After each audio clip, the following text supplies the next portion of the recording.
নমস্কার, আমি সুদীপ্তা। এভি নিউজে আপনাদের সকলকে স্বাগত। প্রথমেই চোখ রাখবো নিউজ হেডলাইনসে।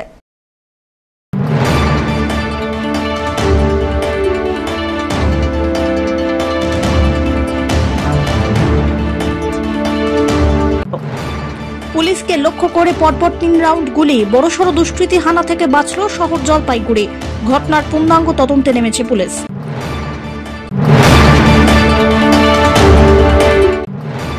ভারতীয় কৃষককে মারধরের অভিযোগ, বাংলাদেশের দুষ্কৃতীদের বিরুদ্ধে ভারত বাংলাদেশ সীমান্তের জলপাইগুড়ির খালপাড়ার ঘটনায় ব্যাপক চাঞ্চল্য।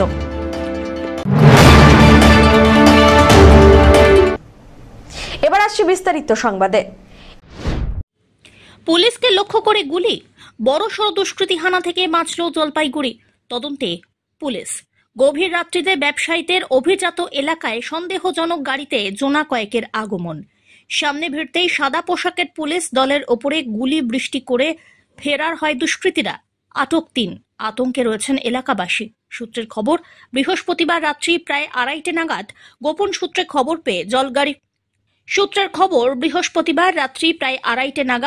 সূত্রে খবর পেয়ে জলপাইগুড়ি শহরের প্রধান ব্যবসায়ী কেন্দ্র দিনবাজারের রামানন্দ দাগা সরণিতে ছুটে যায় কোতোয়ালি থানার সাদা পোশাকের পুলিশ।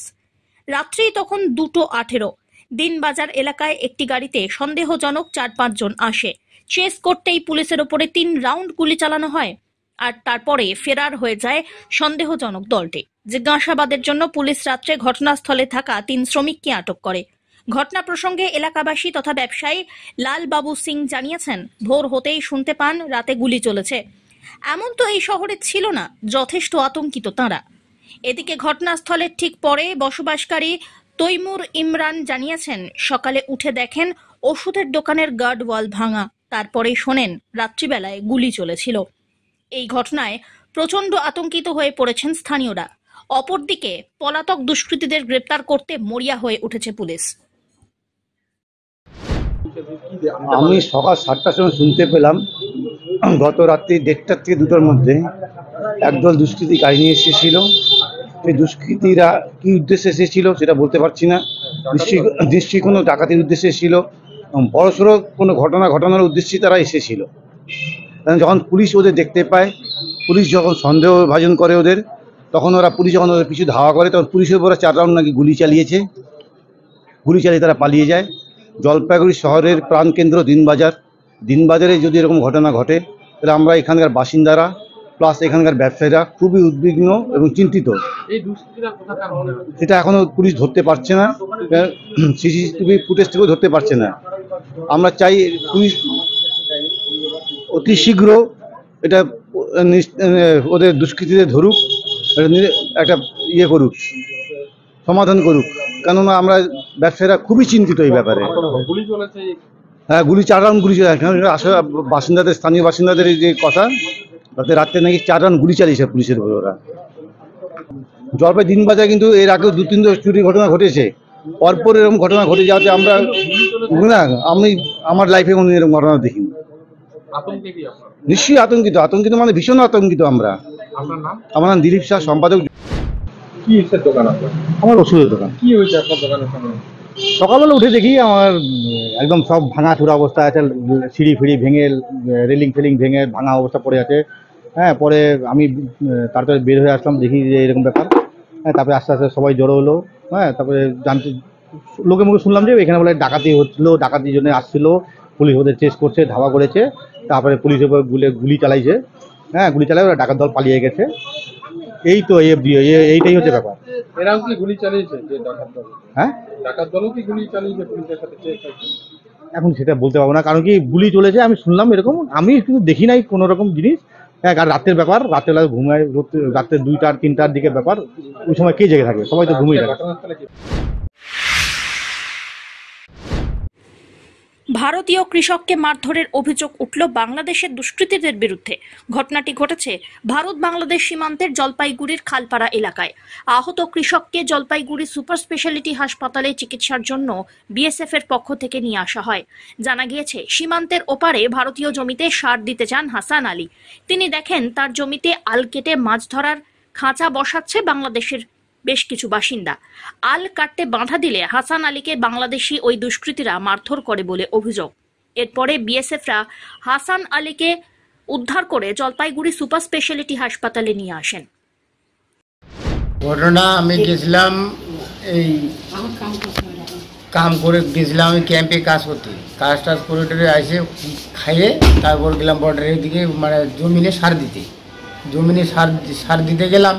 তো দেখতেছি বাংলাদেশে 6-7 জন লোক ওই আমার ভুঁইর ওখানে আলি কাটে আর কি, মাছ মারার জন্য টেমাই পাতাচ্ছে, টেমাই বলে ওরা।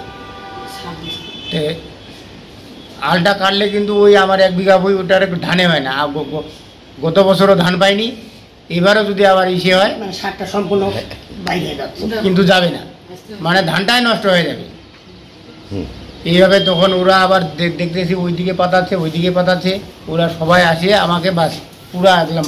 কয়জন ছিল? 7-8 জন ছিল। এটা ঘটনাটা চাউলহাটির কোন জায়গাটা?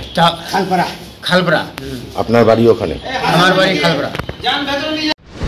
ওই যে বাংলা আমাদের ইন্ডিয়া ফার্স্ট চারঘাড়ায় ওর দিকে ফার্স্টে আমার ইন্ডিয়া আর কি, মানে জমিনে সার দেওয়ার জন্য। তারপরে ওরা 7-8 জন ছিল, হ্যাঁ, ওরা আইল কাটতেছে।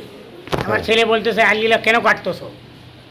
বলতেছে আমি মাছ খাবো না, তোমার আইল কাটা চাইলে কি হবে, হ্যাঁ, তোমার ধান হোক আর না হোক।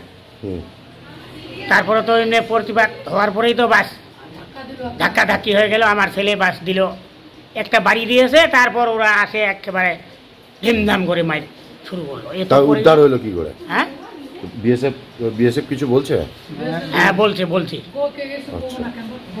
কি বলছে? আমার বৌমা সঙ্গে সঙ্গে বিএসএফ ক্যাম্পে গেছে, ওখান থেকে মানে বিএসএফ আসছে গাড়িতে, আসেই ফোন করলো বিডিআরকে, 2 ক্যাম্পেই, ফুলবাড়ি আর আমরখানা ক্যাম্পেই, 2 ক্যাম্পেই বিডিআর আসলো, আসে একে দেখাইলো, একে ঘাড়ে তুলে নিয়ে গেলো বর্ডারের ওখানে, যায় সম্পূর্ণ দেখলো।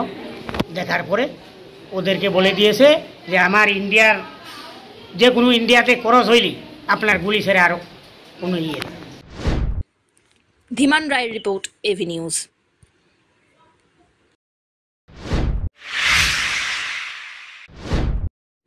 গাছে বেঁধে বেধড়ক মারধরে কংগ্রেস কর্মীর মৃত্যু। ঘটনাটি ঘটেছে জলপাইগুড়ির ময়নাগুড়ি ব্লকের হঠাৎ কলোনি এলাকায়।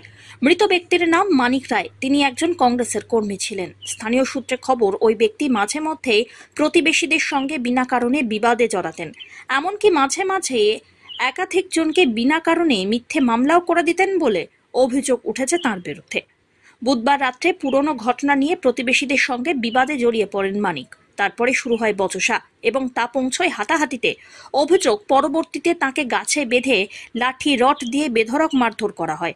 ঘটনাস্থলে ময়নাগুড়ি থানার পুলিশ পৌঁছে তাকে উদ্ধার করে ময়নাগুড়ির গ্রামীণ হাসপাতালে নিয়ে যান, কিন্তু সেখানে অবস্থা আশঙ্কাজনক হওয়ায় জলপাইগুড়ি সুপার স্পেশালিটি হাসপাতালে স্থানান্তরিত করা হয়। বৃহস্পতিবার তার মৃত্যু হয়। আমার স্বামীকে বিনা দোষে বাড়ি থেকে টাইনে বাইর করে মারধর করলো। মানে 5 বছর আগে কেস হয়েছিল। তো কি নিয়ে কেস?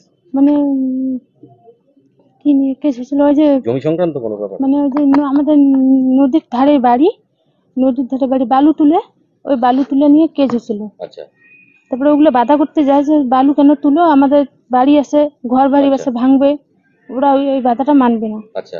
তারপরে পাশের বাড়ি আমাদের সবিতাড়ায় মহিলা, ওই মহিলাটাকে নিয়ে ঝগড়া লাগছিল। ওই মহিলাটা মানে বলছে, মানে মেনলি বালি তোলাকে বাধা দিয়েছিলেন আপনারা? হ্যাঁ। তারপরে ওইটা নিয়ে ইস্যু হয়েছিল। তারপরে মহিলাটার সাথে ঝগড়া হয়েছিল।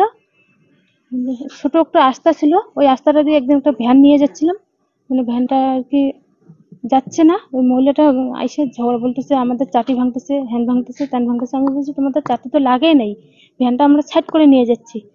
ওগুলো নিয়ে মানে মহিলাটা আমরা মিথ্যা মামলা করছিল, নারী নির্যাতন কেস দিছিল। কবে হয়েছিল এটা? সেই 2019 সালে। আচ্ছা। কালকে কি হলো? তা কালকে মানে আমরা এই অত্যাচারের জন্য 5 বছর শিলিগুড়িতে ছিলাম। আচ্ছা। তারপর শিলিগুড়িতে থাকার পর 5 বছর পর ও কি এখন মন ডাকলো ও এইখানে আসবে। আমি বলতেছি না, আমি যাব না, আমি শিলিগুড়িতে থাকবো। কি ভয় পালিয়েছিলেন বাইরে? মানে ওই অত্যাচারে আর কি ভয়ে চলে গেছে ওইদিকে। তারপরে ও বলতেছে না, আমি বাড়ি যাব, আমার মন ডাকতেছে, আমি বাড়ি যাব, আমি বাড়িতে থাকবো, এখানে থাকবো না, আমার ভালো লাগে না শিলিগুড়িতে। আমি বলতেছি না, আমি বাড়ি যাব না, আমি এদিকে থাকবো। মানে জোর জবরদস্তি করে আমাদেরকে নিয়ে আসলো। নিয়ে আসার পর আমরা আমাদের জায়গায় আসছি। এখানকার পাড়া প্রতিবেশীর লোক বলে কি তোমরা কেন আসছো, তোমাদেরকে এখানে থাকতে দেবো না। কারা বলছে এটা? ওই পাড়া প্রতিবেশীর ছেলেগুলা, এটা কি তৃণমূল? কি নাম? মানে সবারই নাম বলতেছি। তারপরে আমরা বলি যে আমরা আমার জায়গায় আসছি, কই কি তোমরা কার পারমিশন নিয়ে আসো, কাকে বলছো, কার অর্ডারে আছো? তো আমরা বলি আমরা পঞ্চায়েতকে বলছি, গ্রামের তো পঞ্চায়েত আছে, পঞ্চায়েতকে বলছি। পঞ্চায়েত তখন ফোন করে শুনছে, পঞ্চায়েত তখন বলে কি আমি তো তোদেরকে আসার কথা বলিনি, তোরা এখন তোদের জায়গায় আসবি, তোদের ব্যাপার। তখন ওরা এখন থাকতে দেবে না তোদেরকে, তুই এত লোকের নামে কেস করছিস, এটা নিয়ে ওদের অসুবিধা হয়ে গেছে। কোন গ্রাম পঞ্চায়েত এটা? ও তিন রায়। খাগড়াবাড়ি 1? হ্যাঁ। তারপরে কি হলো আজকে কালকে? তারপরে মানে আমরা গত রবিবার বাড়িতে এসেছি, রবিবারে রাত্রেবেলা ওরা আসে দল নিয়ে, আমাদেরকে বাড়িতে থাকতে দেবে না, কই তোদেরকে কে আসতে বলছে, কার জায়গা, এটা আমাদের জায়গা। আমরা বলতেছি শুনো দাদা, তোমরা আমাদের অনেক ক্ষতি করছো, আমাদের বাড়িঘর ভেঙে দিচ্ছে, আমাদেরকে নারী এটা নির্যাতন। কোন পার্টির লোক সব? ওই টিএমসি পার্টি। সব টিএমসি লোক। আর আপনারা কি করেন? আমাদের টিএম বাড়িঘর ভেঙে দিছো, আমার দুইটা বাচ্চা আমার অনাথ দেখছো, আমার স্বামীকে বিনা দোষে অ্যারেস্ট করেছে, তারপরে তোমরা এরকম করছো। আমরা এখন এই যে অনেক সহ্য করে গেছি, আমরা অত সহজে কিছু করিনি, তা আমরাও কেস করছি, তোমরাও কেস করছো। এই কেসটা হইলো কেন? ওই কেসটা আমাদেরকে তুলতে বলে। তা আমরা বলি আমরা কেস তুলবো না, তোমরা আমাদের নামে কেস করছো, আমরা চালাচ্ছি, তোমরাও চালাও, তোমাদের কাজ তোমরা চালাও, আমাদের কাজ আমরা চালাচ্ছি। ওরা এটা মানবে না, কি তোমরা কেস ওরাই দিবা, তারপরে এখানে জমি বিক্রি করতে পাবা না, মানে বাইরের লোককে জমি নিতে দিবে না, আমাদের মানে ওরাই নিবে, মানে আমরা কম দামে নিবে। কালকে হুমকি দিয়েছে আপনাদেরকে? হ্যাঁ, আমাদেরকে এইভাবে বলছে। তারপর 3 দিন এসে ধমকি দিচ্ছে, বলছে কি তোদেরকে এই ঘরে থাকতে দেবো না, তোরা এখানে থাকবি না, তোরা পরশুদিন চলে যাবি, থাকবি না। তাই বলতে আমার বাবা বলে কেন, আমাদের জায়গায় আমরা আছি, কেন যাবো? মানে থানায় জানাইছিল, থানায় জানার পর পুলিশ যায়নি, বাধ্য হয়ে পরশুদিন রাত্রেবেলা ওরা হামলা করতে গেছে। আমরা বলছি ভাই তোরা কি বিচার করবি, দিনের বেলা আসিস, আমরা রাত্রেবেলা বিচার করতে পারবো না। স্বামীকে কবে মারলো? হ্যাঁ, স্বামীকে মারলো কবে এরা? মারলো কালকে রাত্রে। বলছে যে কালকে রাত্রেবেলা তুই বাড়িতে থাকবি না, তোরা সবাই চলে যাবি, মানে পরশুদিন রাত্রেবেলা ধমকি দিছিল। তা আমরা বার হইনি, আমি বলছি না আমাদের বাড়িতে আমরা থাকবো। তারপরে কালকে ও ওই যে ওইরকম হামলা করছে রাত্রিবেলা, একটা বাড়ি থেকে ওইরকম অত্যাচার করে, তা বাচ্চাগুলো আমার একটু ভয় পায়, ও বলে যে বাবা এরকম করে মানুষ ভয় দেখায়, আমরা এখানে থাকবো না, আমি চলে যাবো। আমিও বলি যে না এখানে থাকবো না, আমাদের ওইখানে ভালো লাগে না, এত ঝগড়াঝাটি আর ভালো লাগে না, ওইদিকে যাই। এই কথা দুই এক কথা করে ওকে এবার আমি বোকা দিই, এইদিকে আমি থাকবো না, তোমাদের পরিবেশ ভালো হলে তোমাদের এখানে কথাবার্তা এসে ভালো লাগে না। এইভাবে কালকে থানায় একটা ডায়েরি করলো।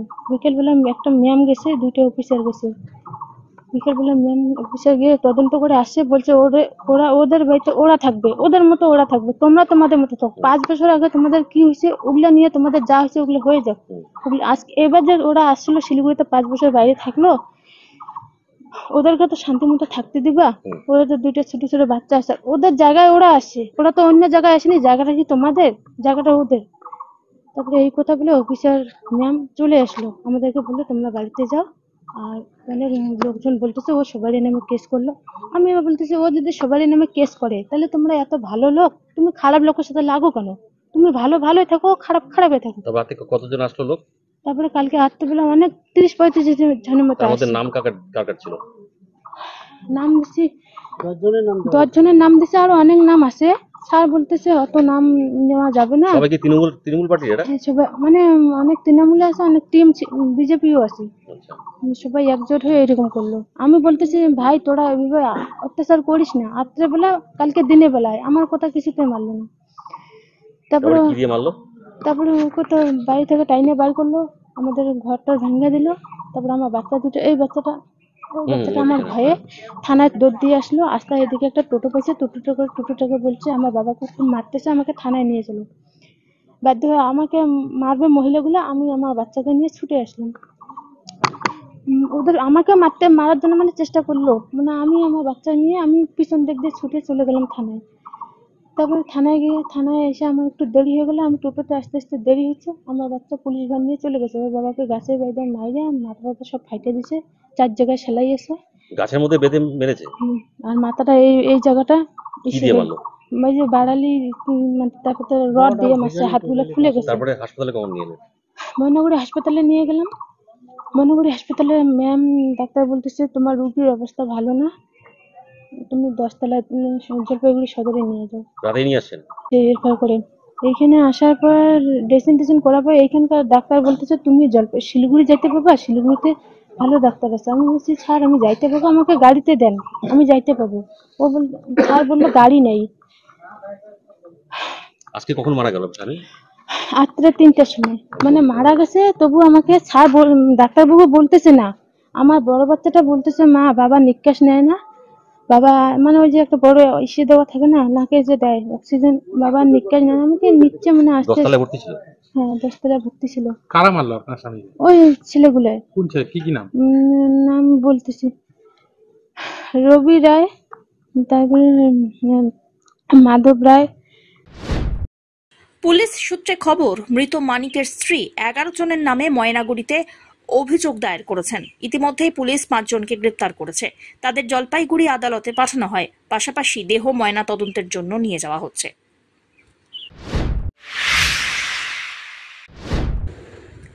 জলপাইগুড়ি মেডিকেল কলেজে রোগী কল্যাণ সমিতির বৈঠক অনুষ্ঠিত হয়ে গেল বৃহস্পতিবার।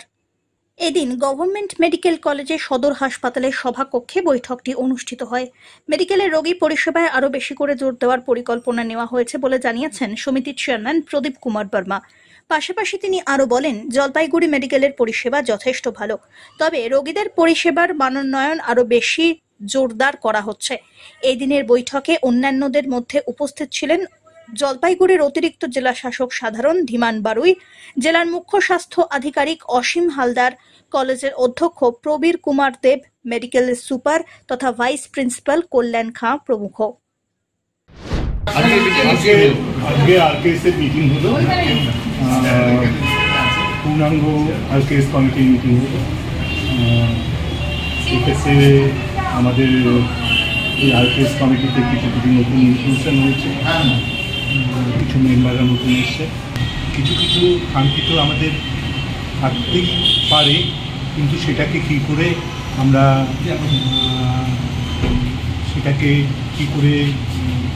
কাটিয়ে উঠতে পারি এবং আমরা আমাদের ম্যাক্সিমাম যে পরিষেবা যেটা অলরেডি দেওয়া হচ্ছে এই স্টাফ, সেটার মধ্যে টিচিং স্টাফ থেকে নন টিচিং স্টাফ যে আমাদের ঘাটতি রয়েছে সেটাকে কী করে পূরণ করা যায় সে ব্যাপারে আমরা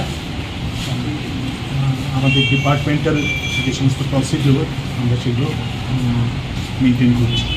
পরিকাঠামোগত উন্নয়নের ক্ষেত্রে মাদার অ্যান্ড চাইল্ড ল্যাবের আপনার একটা ফান্ডের থেকে একটা ইয়ে হওয়ার কথা ছিল, আর রোগীদের একটা শেড হওয়ার কথা ছিল। হ্যাঁ, সেগুলো অলরেডি এতে আছে আর কি।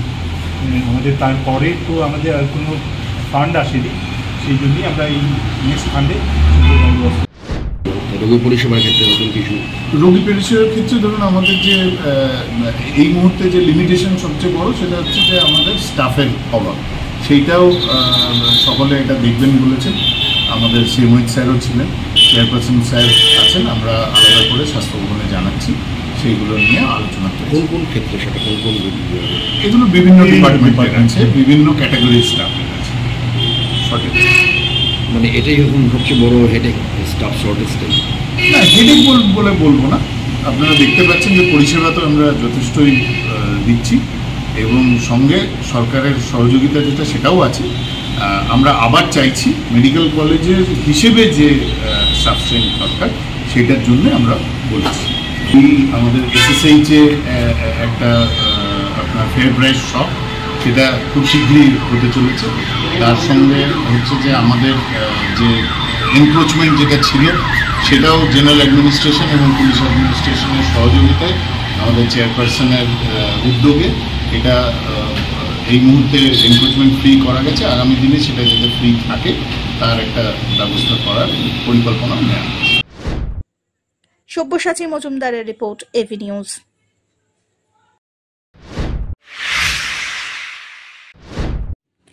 জনস্বার্থ বিরোধী, কর্পোরেট বান্ধব কেন্দ্রীয় সরকারের এই বাজেট, তারই বিরুদ্ধে প্রতিবাদ জানিয়ে বিক্ষোভ সভা জলপাইগুড়িতে রাজ্য কোঅর্ডিনেশন কমিটির।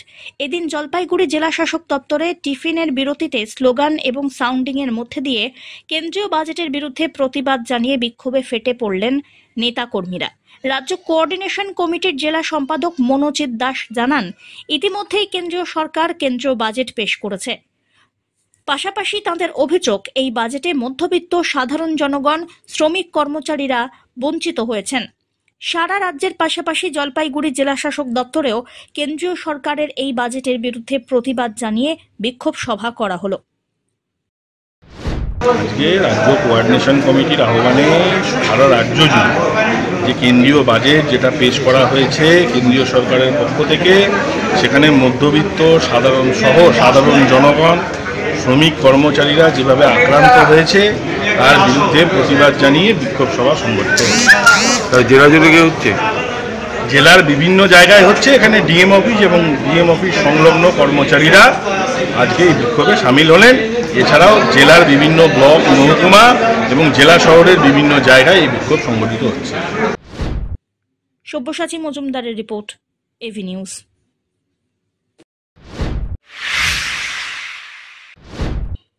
হাতের হানায় মৃত্যু হল এক ব্যক্তির, গুরুতর আহত মৃত ব্যক্তির স্ত্রী। মেটেলি ব্লকের উত্তর ধূপছড়ার মূর্তি ফরেস্ট ভিলেজ এলাকায় ঘটে এই ঘটনা। মৃত ব্যক্তির নাম বাবলু ওরাও, বয়স 59 বছর। আহত মহিলা লাচ্ছ ওরাও, বয়স 44 বছর।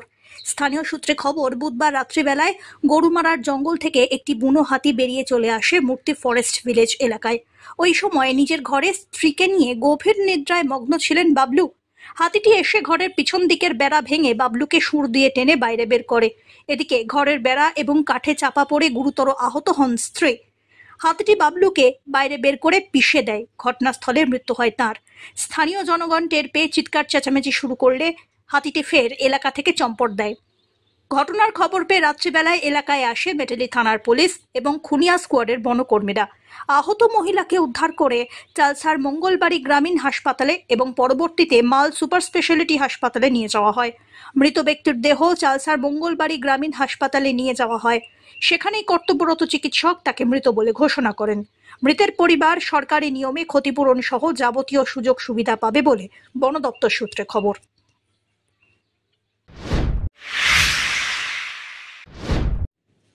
মানুষের ইচ্ছাশক্তি থাকলে মানুষের পাশে দাঁড়ানো যায়।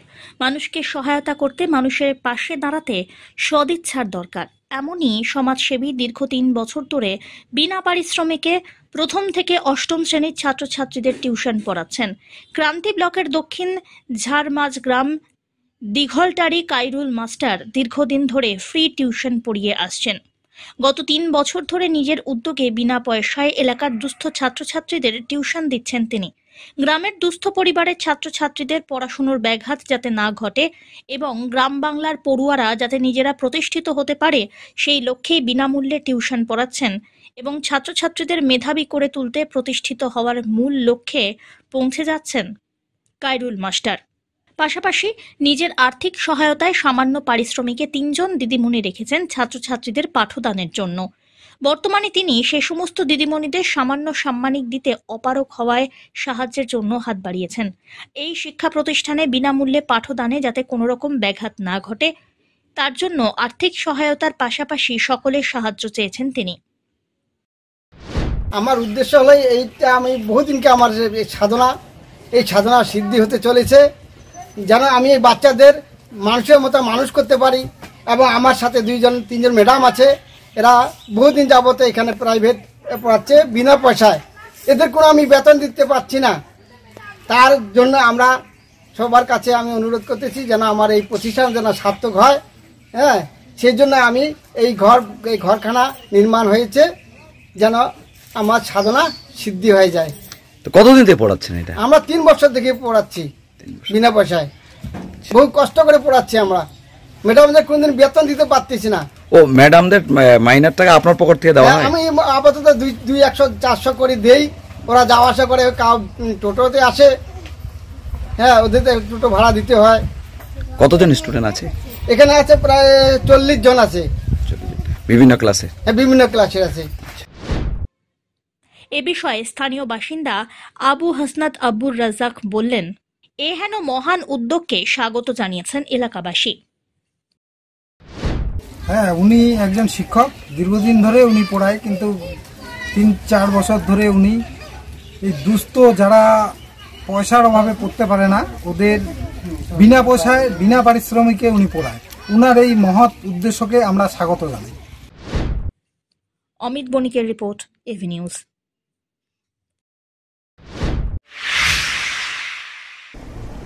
শেষ করবার আগে নিউজ হেডলাইন্স আরো একবার।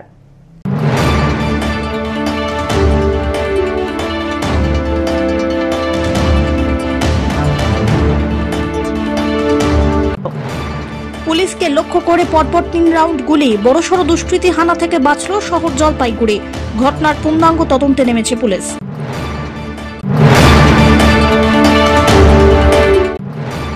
ভারতীয় কৃষককে মারধরের অভিযোগ, বাংলাদেশের দুষ্কৃতীদের বিরুদ্ধে ভারত বাংলাদেশ সীমান্তের জলপাইগুড়ির খালপাড়ার ঘটনায় ব্যাপক চাঞ্চল্য।